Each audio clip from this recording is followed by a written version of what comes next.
നമസ്കാരം. ഡോക്ടറോട് ചോദിക്കാൻ പരിപാടിയിലേക്ക് എല്ലാ പ്രേക്ഷകർക്കും സ്വാഗതം. മഴക്കാലാണ്, അപ്പോൾ പലവിധ രോഗങ്ങളൊക്കെ പിടിപെടുന്ന കാലാണല്ലേ. ആരോഗ്യ പരിചരണത്തിൽ കൃത്യമായിട്ടുള്ള ശ്രദ്ധ പുലർത്തേണ്ട സമയമാണിത്. പ്രത്യേകിച്ചും പകർച്ചവ്യാധികളൊക്കെ വളരെ പെട്ടെന്ന് പിടികൂടുന്നത് കൊണ്ട് തന്നെ പ്രായഭേദമന്യേ ശ്രദ്ധ വേണം. മഴക്കാല ആരോഗ്യ പരിചരണം അതെങ്ങനെ വേണം, എന്തൊക്കെ കാര്യങ്ങൾ ശ്രദ്ധിക്കണം എന്നുള്ളതാണ് ഇന്നത്തെ ഡോക്ടറോട് ചോദിക്കാൻ പരിപാടി ചർച്ച ചെയ്യുന്നത്. പ്രേക്ഷകരുടെ സംശയങ്ങൾക്കൊക്കെ മറുപടി നൽകാൻ നമുക്കൊപ്പം ചേരുന്നത് KP പത്രോസ് വൈദ്യൻസ് കണ്ടംകുളത്തി ആയുർവേദ ആശുപത്രിയിലെ ചീഫ് ഫിസിഷ്യൻ ഡോക്ടർ റോസ്മേരി വിൽസണും assistant chief physician doctor Maria പത്രോസുമാണ്. രണ്ടുപേർക്കും സ്വാഗതം പരിപാടിയിലേക്ക്. ആദ്യം തന്നെ ഡോക്ടർ റോസ്മേരി വിൽസൺ, നമുക്കറിയാവുന്നതുപോലെ മഴക്കാലം അത് ഏറ്റവും കൂടുതൽ ആരോഗ്യ പരിചരണം വേണ്ട സമയമാണ്. പനി, മഞ്ഞപ്പിത്തം, കൊതുകുജന്യ രോഗങ്ങൾ, അതുപോലെ ജലജന്യ രോഗങ്ങൾ, അങ്ങനെ ഈ രോഗങ്ങളുടെ ഒരു ഘോഷയാത്ര തന്നെയാണ് മഴക്കാലത്ത് വരിക. പ്രത്യേകിച്ചും രോഗപ്രതിരോധ ശേഷി കുറയുന്ന സമയം കൂടിയാണ്. അപ്പോൾ ആരോഗ്യ പരിചരണത്തിൽ എത്രത്തോളം ശ്രദ്ധ വേണ്ട സമയമാണ് മഴക്കാലം, അത് പറഞ്ഞുകൊണ്ട് തന്നെ നമുക്ക് തുടങ്ങാം. മഴക്കാലം എന്ന് പറയുമ്പോൾ നമുക്ക് ഏവർക്കും ഭയങ്കര ഉഷ്ണകാലം അല്ലെങ്കിൽ ചൂട് കാലത്തിന് ശേഷം മഴ വരുമ്പോൾ നമ്മൾ ഏറ്റവും സന്തോഷത്തോടെ ആഘോഷത്തോടെ സ്വീകരിക്കുന്ന ഒരു കാലമാണ് മഴക്കാലം എന്ന് പറയുക.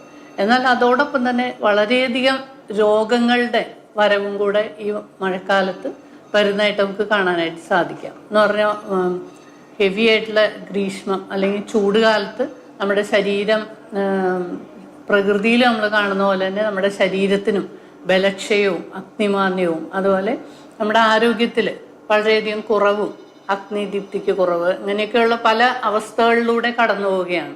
അതോടൊപ്പം തന്നെ ഈ മഴക്കാലം വരുമ്പോൾ പ്രകൃതിയിൽ അതിന് അനുസരിച്ചുള്ള മാലിന്യങ്ങളും പ്രകൃതിയിലെ വായു, വെള്ളം, അതുപോലെ ശ്വസിക്കുന്ന വായു പോലും ദുഷിക്കുന്നതായിട്ട് കാണാനായിട്ട് നമുക്ക് സാധിക്കും. ആദ്യമായിട്ട് മഴ പെയ്യുമ്പോൾ എല്ലാ അഴുക്കുകളും ഒഴുകി വെള്ളത്തിലൂടെ പുറത്തേക്ക് പോവുകയും ചെയ്യുന്ന ഒരവസ്ഥ കാണാനായിട്ട് സാധിക്കും. അതുപോലെ ഈ വർഷകാലത്ത് അല്ലെങ്കിൽ മഴക്കാലത്ത് പ്രകൃതിയും അന്തരീക്ഷവും ഒക്കെ ഏറ്റവും തണുപ്പും കാറ്റും തണുപ്പും ഈർപ്പവും ഒക്കെ നിലനിൽക്കുന്ന ഒരു അവസ്ഥ കാണാനായിട്ട് സാധിക്കും.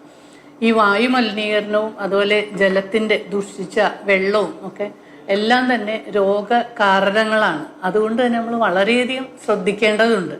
ഈ മഴക്കാലത്ത് വരുന്ന രോഗങ്ങൾ വളരെയധികം ശരീരത്തിനും മനസ്സിനും ആഘാതത്തെ ഉണ്ടാക്കുന്ന ഒന്നാണ്.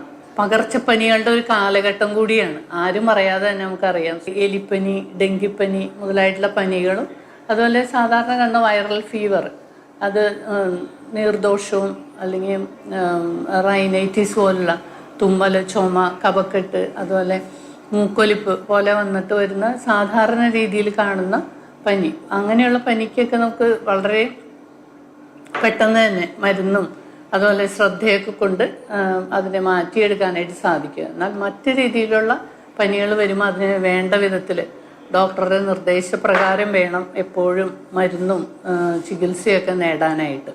ഡോക്ടർ, നമ്മളിപ്പോൾ മഴക്കാലത്ത് വരുന്ന രോഗങ്ങളെ കുറിച്ച് സംസാരിച്ചു. ഇനി അറിയേണ്ടത് ഈ സാധാരണ രോഗം വന്ന് ചികിത്സിക്കുന്നതിനേക്കാൾ നല്ലത് അത് വരാതെ നോക്കുന്നത് കൂടിയാണല്ലോ.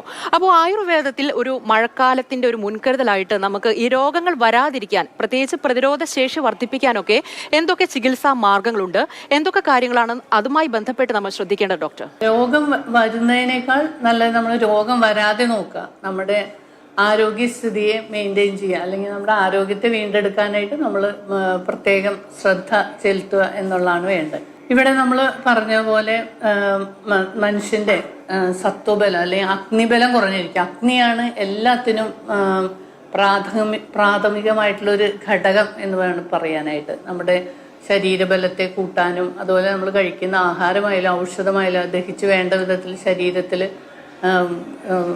അത് ആഗിരണം ചെയ്യുന്നതിനൊക്കെ വേണ്ടിയിട്ട് നമുക്ക് അഗ്നിബലം ആവശ്യമാണ്. അപ്പം ബേസിക്കായിട്ട് നമ്മുടെ അഗ്നിദീപ്തി ഉണ്ടാക്കുക, അതോടൊപ്പം തന്നെ ശരീരത്തിൻ്റെ ബലത്തെ കൂട്ടുന്ന രീതിയിലുള്ള രസായന ഔഷധങ്ങളെ സേവിക്കുക. അതുപോലെ ഓരോ വ്യക്തികളിലും അവരവരുടെ ശരീരപ്രകൃതിക്കും അനുസരിച്ച് ശരീരശുദ്ധിയെ വരുത്തുന്ന രീതിയിലുള്ള മൃദുവായിട്ടുള്ള ശോധന കർമ്മങ്ങളിലൂടെ പോവുക എന്നുള്ളതൊക്കെയാണ്. ഈ കാലഘട്ടത്തിൽ പ്രധാനമായിട്ടും വരുന്ന രോഗങ്ങൾ എന്ന് പറയുന്നത് ജലത്തെ അല്ലെങ്കിൽ വെള്ളത്തെ, നമുക്ക് കുടിക്കുന്ന വെള്ളം മലിനീകരിച്ചു വരുന്ന, അതിനെ ആശ്രയിച്ചു വരുന്ന വയറിളക്കം, ഛർദി, കോളറ പോലുള്ള രോഗാവസ്ഥകൾ നമുക്കറിയാം. ഈ മഴക്കാലം തുടങ്ങുന്നതോടുകൂടി തന്നെ കൊച്ചുകുട്ടികളിലും മുതിർന്നവരിലും എല്ലാവരിലും തന്നെ ഇത്തരത്തിലൊരു ദഹന സംബന്ധമായിട്ടുള്ള പ്രശ്നം വരുന്നതായിട്ട് നമുക്ക് കാണാനായിട്ട് സാധിക്കും. ആ അഗ്നിദീപ്തിയെ വേണ്ട വിധത്തിൽ കൊണ്ടുവരുമ്പോൾ അതിനെ നമുക്ക് ഇത്തരത്തിലുള്ള പ്രശ്നങ്ങളിലേക്ക് മൂവ് ചെയ്യാതിരിക്കാനായിട്ട് സഹായിക്കുകയും ചെയ്യും. അപ്പോൾ അവിടെ ഏറ്റവും നമ്മൾ ശ്രദ്ധിക്കേണ്ടത് നമ്മുടെ ആഹാരത്തിൽ വരുത്തേണ്ട ചേഞ്ചസ് ആണ്. നമുക്കറിയാം, നമ്മൾ എല്ലാവരും തന്നെ ഇപ്പോൾ ജങ്ക് ഫുഡ്സും അല്ലെങ്കിൽ വറുത്ത ആഹാരങ്ങളും വറുത്ത് പൊരിച്ച സാധനം ടേസ്റ്റി ഫുഡിനോടുള്ള ക്രേവ് ആയിട്ട് മൂവ് ചെയ്യുന്നവരാണ്. ഈ സമയത്ത് നമ്മുടെ അഗ്നിദീപ്തിയെ വേണ്ട വിധത്തിൽ കൊണ്ടുവരത്തക്ക രീതിയിലുള്ള ആഹാരങ്ങളിലേക്ക് മൂവ് ചെയ്യുന്നത് എപ്പോഴും നല്ലതായിരിക്കും. പിന്നെ അതോടൊപ്പം തന്നെ നമുക്ക് കുടിക്കാനായിട്ട് പൊതുവായിട്ട് ഫാമിലിയിൽ തന്നെ അല്ലെങ്കിൽ വീട്ടിൽ തന്നെ ഈ ദഹനത്തെ പ്രൊമോട്ട് ചെയ്യുന്ന രീതിയിലുള്ള ഔഷധങ്ങളിട്ട് വെന്ത വെള്ളം കുടിക്കാനായിട്ട് ശ്രദ്ധിക്കുക. ഇപ്പം ചുക്ക്, കുരുമുളക് കുറേശ്ശെ ഇടുക, അതുപോലെ തുളസിയുടെ ഇലയും കതിരും ഒക്കെ ഇട്ട് വെന്ത വെള്ളം കുടിക്കുക. അത് ഈ ഇത്തരത്തിലുള്ള ഗ്യാസ്ട്രിക് പ്രോബ്ലത്തിനെ കുറയ്ക്കാനായിട്ട് എപ്പോഴും സഹായിക്കുക. അതുപോലെ ഇതിനോടനുബന്ധമായിട്ട് വരുന്ന ഈ ഫീവേഴ്സ് അല്ലെങ്കിൽ പല രീതിയിലുള്ള പനിയെ തടയാനും കൂടെ അത് സഹായിക്കുന്നതാണ്. പല രീതിയിലുള്ള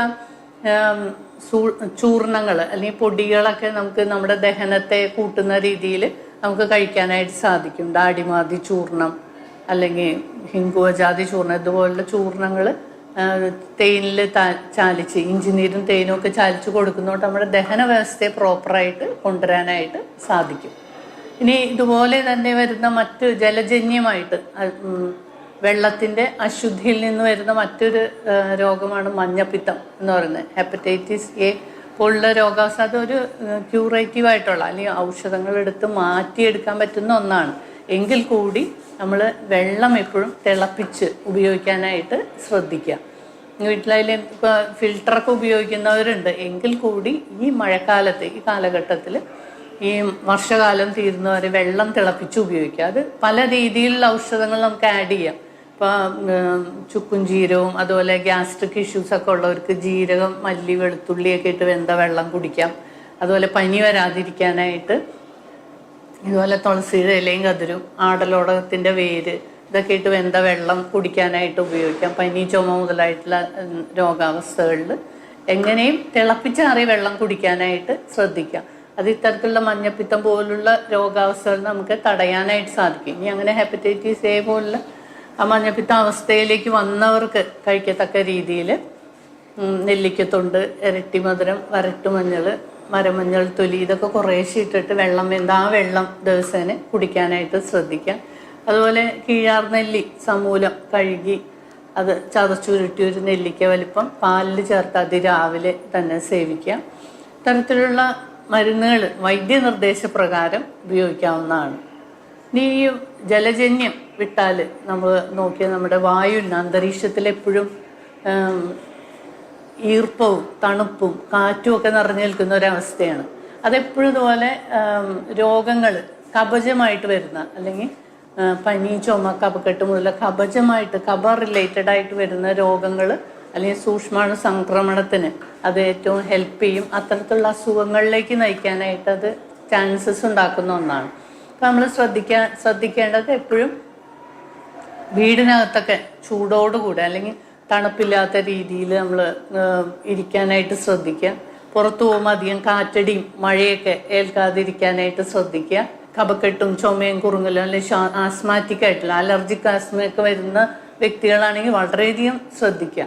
ഇത്തരം കാര്യങ്ങളിൽ ഇങ്ങനെ തണുപ്പുള്ള അന്തരീക്ഷവും ഇതൊക്കെ വരുമ്പോൾ അവരുടെ ഈ ബുദ്ധിമുട്ടുകൾ കൂടാനും അതുപോലെ ഇത്തരത്തിലുള്ള പ്രശ്നങ്ങൾ അധികരിക്കാനും. ഞാനൊന്ന് ഇടപെടുകയാണ്. ഡോക്ടറോട് സംശയം ചോദിക്കാൻ വേണ്ടി ഒരു പ്രേക്ഷക ചേരുന്നുണ്ട്. രേവതി, പാലക്കാട്ട് നിന്ന്. രേവതി, ചോദിച്ചോളൂ ഡോക്ടറോട്.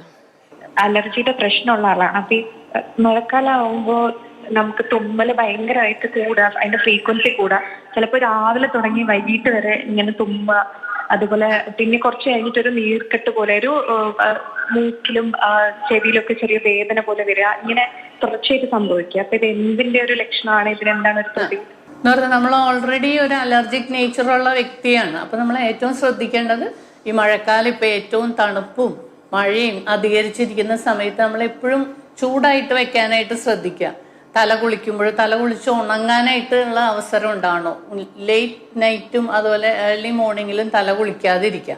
ആഴ്ചയിൽ 1-2 ദിവസം മാത്രം തല കുളിക്കുക. അത് നമുക്ക് വേണമെങ്കിൽ കുറച്ച് രാസ്നാദി ചൂർണ്ണമിട്ട് വെളിച്ചെണ്ണ മുറുക്കിയിട്ട് ആ വെളിച്ചെണ്ണ നെറുകയിൽ കുറച്ച് വെച്ച് കുളിക്കാം. കുളി കഴിഞ്ഞതിന് ശേഷം നേരിയ ലൂക്ക് വാം വാട്ടർ ഉപയോഗിക്കുക. ചെറിയ നേരിയ തണുപ്പ് പിടിച്ച വെള്ളത്തിൽ തല കുളിക്കുക, രാസനാദിപ്പൊടി നെറുകയിൽ തിരുമുക. ഇനി നമുക്ക് ദിവസേന നമ്മുടെ ഇമ്മ്യൂണിറ്റി ഇങ്ങനെയുള്ളവർക്ക് ഇതിനോടുള്ള ആ പ്രതിരോധ ശക്തിയെ വർദ്ധിപ്പിക്കുന്നതിന് വേണ്ടിയിട്ട് രാവിലെ തന്നെ ഒരു 3 തുളസി ഇലയും 2 നുള്ള് മഞ്ഞൾപ്പൊടിയും കൂടെ ചേർത്ത് ദിവസവും രാവിലെ കഴിക്കുക. ഇനി ഒരു പ്രിവെന്റീവ് മെഷറാണ് പറയുന്നത്. വളരെയധികം ഔഷധങ്ങൾ ഇതിന് പറയപ്പെടുന്നുണ്ട്. എന്നാലും നിങ്ങൾക്ക് ഡെയിലി യൂസ് ചെയ്യാൻ പറ്റുന്ന ഒരു പ്രിവെന്റീവ് മെഷറായിട്ട് ആട്ടുംപാല് ഉപയോഗിക്കാം. ആട്ടുംപാല് നന്നായിട്ട് കാച്ചി വെന്ത് അതിനകത്ത് ഈ മഞ്ഞൾപ്പൊടി ഇട്ട് ഉപയോഗിക്കാം. അപ്പം നമ്മുടെ ആ ഒരു ബ്രീത്തിങ് കപ്പാസിറ്റീനെ കൂട്ടാനും ഈ കഫത്തിനോടുള്ള ഇമ്മ്യൂണിറ്റിയെ കൂട്ടാനും ഒക്കെ അത് എപ്പോഴും സഹായിക്കും.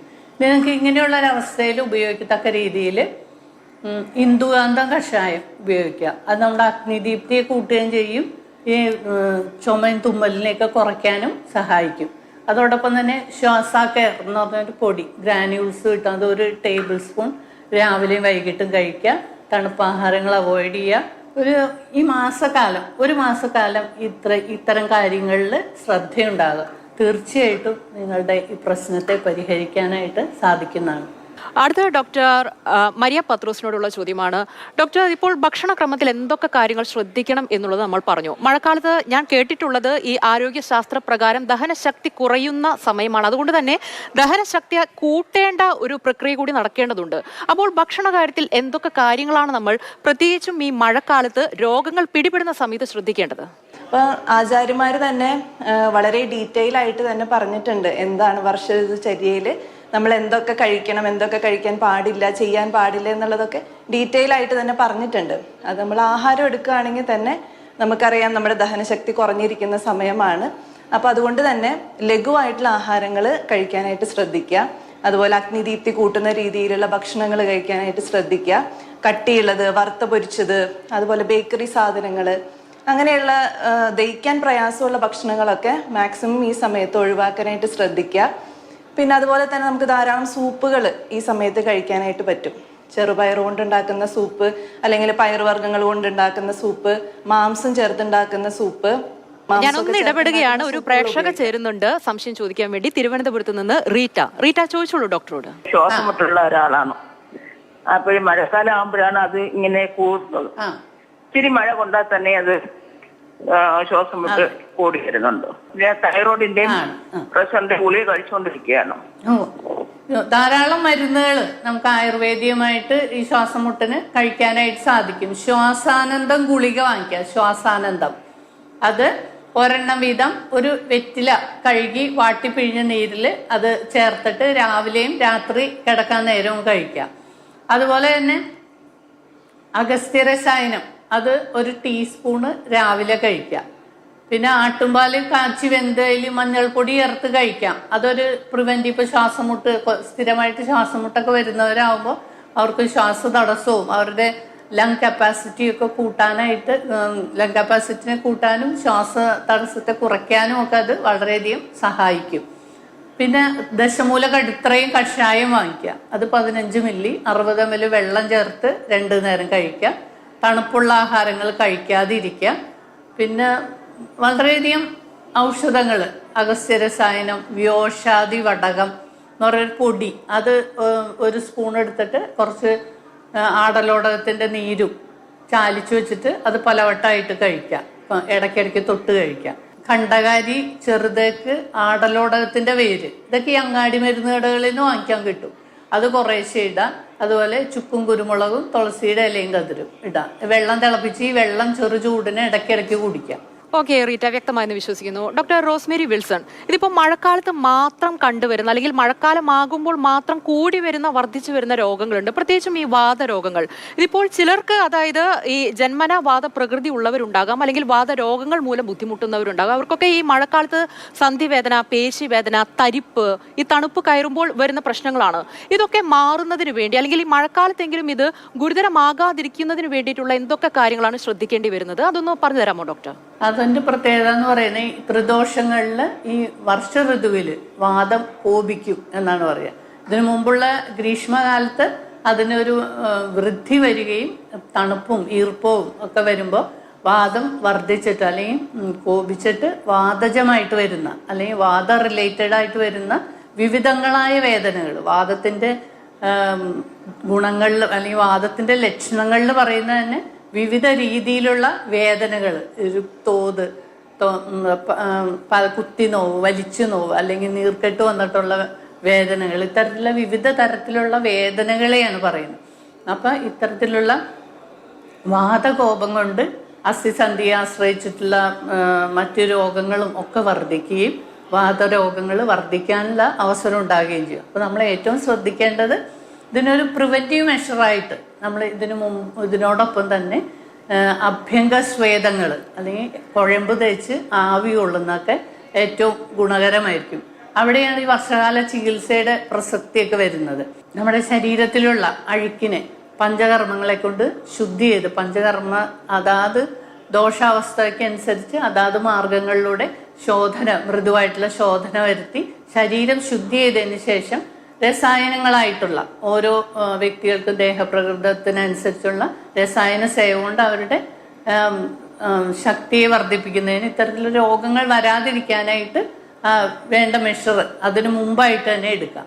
പിന്നെ ഈ മഴക്കാലം വരുമ്പോൾ അല്ലെങ്കിൽ തണുപ്പ് കാലമൊക്കെ വരുന്നതിനോടനുബന്ധമായിട്ട് തന്നെ ഇത്തരത്തിലുള്ള വാതഹരങ്ങളായിട്ടുള്ള കഷായങ്ങൾ ഉപയോഗിക്കാം. നമുക്കൊരു ഇടവേള അനിവാര്യമായിട്ടുണ്ട്. അതുകൊണ്ട് നമുക്ക് ഈ വിഷയത്തിലേക്ക് തന്നെ തിരിച്ചെത്താം ഒരു ഇടവേളയ്ക്ക് ശേഷം. മഴക്കാലത്തെ ആരോഗ്യ പരിചരണം, അതാണ് നമ്മളിപ്പോൾ സംസാരിക്കുന്ന വിഷയം. ഡോക്ടർ മരിയ പത്രോസ്, നമ്മൾ നേരത്തെ ഭക്ഷണകാര്യത്തെ കുറിച്ചാണ് സംസാരിച്ചത്. ഈ മഴക്കാലമാകുമ്പോൾ പൊതുവെയുള്ള തോന്നലാണ് വിശപ്പ് വല്ലാതെ കൂടുക. അതുകൊണ്ട് കയ്യിൽ കിട്ടുന്നതൊക്കെ വാരി വലിച്ച് കഴിക്കുന്ന ഒരു പ്രകൃതം കൂടിയുണ്ട്. ശരിക്കും പറഞ്ഞാൽ ഈ അമിത ഭക്ഷണ രീതി തന്നെ നമ്മളെ പലവിധ രോഗാവസ്ഥയിലേക്ക് പ്രത്യേകിച്ച് മഴക്കാലത്ത് നയിക്കുന്നു എന്നുള്ളതാണ്. അപ്പോൾ ഈ മഴക്കാലത്ത് ഭക്ഷണക്രമത്തിൽ നമ്മൾ എന്തൊക്കെ കാര്യങ്ങളാണ് ശ്രദ്ധിക്കേണ്ടത്? കൃത്യമായിട്ടുള്ള ചിട്ടയായിട്ടുള്ള ഭക്ഷണ രീതി അതെങ്ങനെയാണ് ഒന്ന് പറയാമോ? നേരത്തെ പറഞ്ഞ പോലെ തന്നെ ലഘുവായിട്ടുള്ള ഭക്ഷണം തന്നെ കഴിക്കാനായിട്ട് ശ്രദ്ധിക്കുക. ഇപ്പൊ ഈ സമയത്ത് വളരെയധികം ദഹനക്കേടും ദഹനം കുറഞ്ഞിരിക്കുന്ന ഒരു സമയമാണ്, അഗ്നിബലം കുറഞ്ഞിരിക്കുന്ന സമയമാണ്. അപ്പൊ അതുകൊണ്ട് തന്നെ ദഹിക്കാൻ പ്രയാസമുള്ള ഭക്ഷണങ്ങൾ തീർത്തും ഒഴിവാക്കാൻ തന്നെയാണ് ഏറ്റവും നല്ലത്. ഇപ്പം ഞാൻ നേരത്തെ പറഞ്ഞ പോലെ സൂപ്പുകൾ കഴിക്കാം. അതൊക്കെ വാതരോഗങ്ങൾക്ക്, ഇപ്പം മാംസം കൊണ്ടുള്ള സൂപ്പും പയറുവർഗ്ഗങ്ങൾ കൊണ്ടുള്ള സൂപ്പുകളൊക്കെ വാതരോഗങ്ങളെ ശമിപ്പിക്കാനും പ്രതിരോധിക്കാനും ഒക്കെ ഒരുപാട് ഒരു നല്ലൊരു മാർഗമാണ് സൂപ്പുകൾ കഴിക്കുന്നത്. തിളപ്പിച്ചാറിയ വെള്ളം തന്നെ ഉപയോഗിക്കാനായിട്ട് ശ്രദ്ധിക്കുക. അപ്പം നമ്മൾ തിളപ്പിച്ച വെള്ളത്തിലേക്ക് പച്ചവെള്ളം കോരി ഒഴിക്കുന്നത് പോലും അപകടമാണ്. അപ്പോൾ അതിന് നമുക്ക് വേണമെങ്കിൽ മല്ലിയിട്ട്, അതുപോലെ ജീരകം, വെളുത്തുള്ളി, ഇഞ്ചി ഇതൊക്കെ ഇട്ട് തിളപ്പിക്കുന്ന വെള്ളം കുടിക്കുന്നതും ദഹനശക്തി കൂട്ടാനും ഒക്കെ ഒരുപാട് ഹെൽപ്ഫുള്ളാണ്. പിന്നെ അതുപോലെ തന്നെ പാദരക്ഷകൾ ഉപയോഗിക്കുന്നത്. പാദരക്ഷകൾ ഇപ്പം ഈ സമയത്ത് തണുപ്പായിരിക്കും, അതുകൊണ്ട് കൂടുതലും വാതരോഗങ്ങളോ അല്ലെങ്കിൽ കൈകാൽ വേദന, മുട്ടുവേദനയൊക്കെ ഉള്ളവർ കൂടുതലും ചെരുപ്പ് വീടിനകത്താണെങ്കിലും പുറത്താണെങ്കിലും യൂസ് ചെയ്യുന്നത് ഏറ്റവും നല്ലതാണ്. പിന്നെ അതുപോലെ കൂടുതലും ഭക്ഷണത്തിൽ പച്ചക്കറികൾ ഉൾപ്പെടുത്താനായിട്ട് ശ്രദ്ധിക്കുക. അതിൽ കുമ്പളങ്ങ, വെള്ളരിക്ക, മത്തങ്ങ, പാവയ്ക്ക അങ്ങനെയുള്ള പച്ചക്കറികൾ കൂടുതലും ഈ സമയത്ത് കഴിക്കുന്നത് നല്ലതാണ്. അതുപോലെ തന്നെ നമുക്ക് ഈ സമയത്ത് ഏറ്റവും നല്ലത് ഞവരേരി, അതായത് തവിടോട് കൂടിയുള്ള ഞവരേരി കൂടുതൽ ഉപയോഗിക്കുന്നത് നല്ലതാണ്. അതിൽ നമുക്ക് രോഗപ്രതിരോധ ശേഷി കൂട്ടാനും അതുപോലെ തന്നെ ദഹനത്തെ ക്രമീകരിക്കാനും ഒക്കെയുള്ള ഒരു കഴിവ്. ധാന്യങ്ങളിൽ ഏറ്റവും ശ്രേഷ്ഠം എന്ന് പറയുന്നത് ഞവരേരിയാണ്. അത് നമുക്ക് ഈ സമയത്ത് ഉപയോഗിക്കുന്നത് നല്ലതാണ്. അതുപോലെ പഞ്ചോലം പൊടിച്ചിട്ട മോര് കഴിക്കുന്നത്.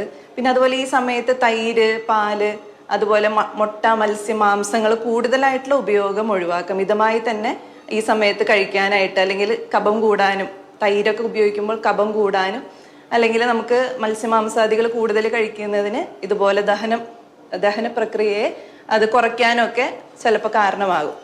അതുപോലെ തന്നെ നമ്മൾ ഈ സമയത്ത് നനഞ്ഞ വസ്ത്രങ്ങൾ ഉപയോഗിക്കുന്നത് തീർത്തും തന്നെ ഒഴിവാക്കുക. നല്ല രീതിയിൽ തന്നെ ഉണങ്ങിയ വസ്ത്രങ്ങൾ ഉപയോഗിക്കാനായിട്ട് ശ്രദ്ധിക്കുക.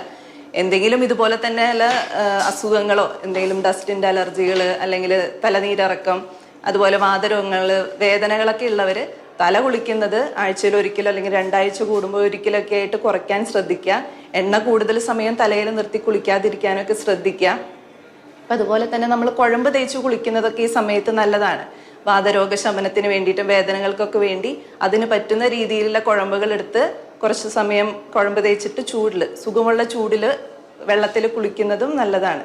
നമ്മൾ കുളിക്കാനായിട്ട് വേണമെങ്കിൽ ആവണക്കിൻ്റെ ഇല, എരിക്കിൻ്റെ ഇല, അതുപോലെ കരിന്നുച്ചിയുടെ ഇല, പുളിയില ഇതൊക്കെ ചേർത്ത് തിളപ്പിച്ച വെള്ളം കുളിക്കാനായിട്ട് ഉപയോഗിക്കുന്നതും നല്ലതാണ്. വളരെ പ്രധാനപ്പെട്ട കാര്യമാണ് ഡോക്ടർ മരിയ പത്രോസ് പങ്കുവച്ചത്.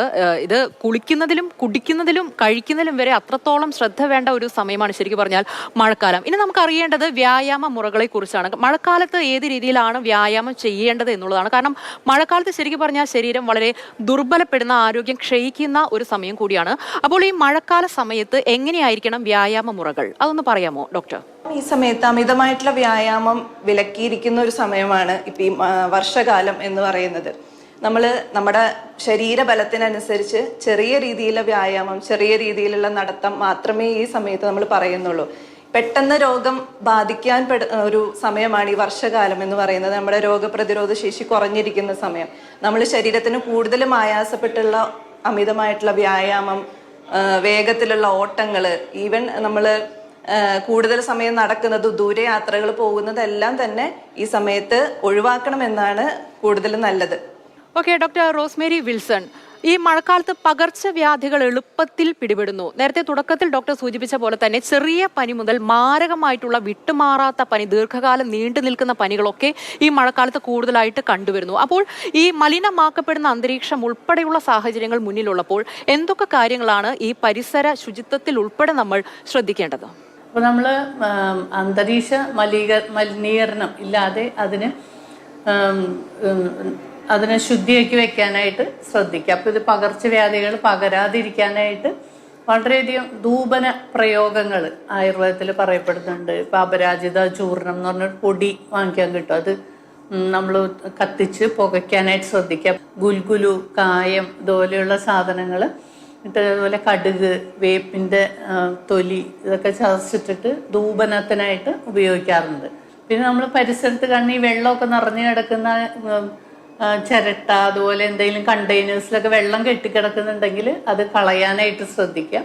അതുപോലെ ഈ കൊതുകിൻ്റെ ഇത് പരത്തുന്നത്, അല്ലെങ്കിൽ കൊതുകുകളുടെ അളവിനെ അല്ലെങ്കിൽ അവരെ നശിപ്പിക്കുന്നതിന് വേണ്ടിയിട്ട് ഈ പുകയില കഷായം ഉണ്ടാക്കിയിട്ട് അതിൽ വേപ്പെണ്ണ ചേർത്ത് അത് തെളിക്കാനായിട്ട് ശ്രദ്ധിക്കുക.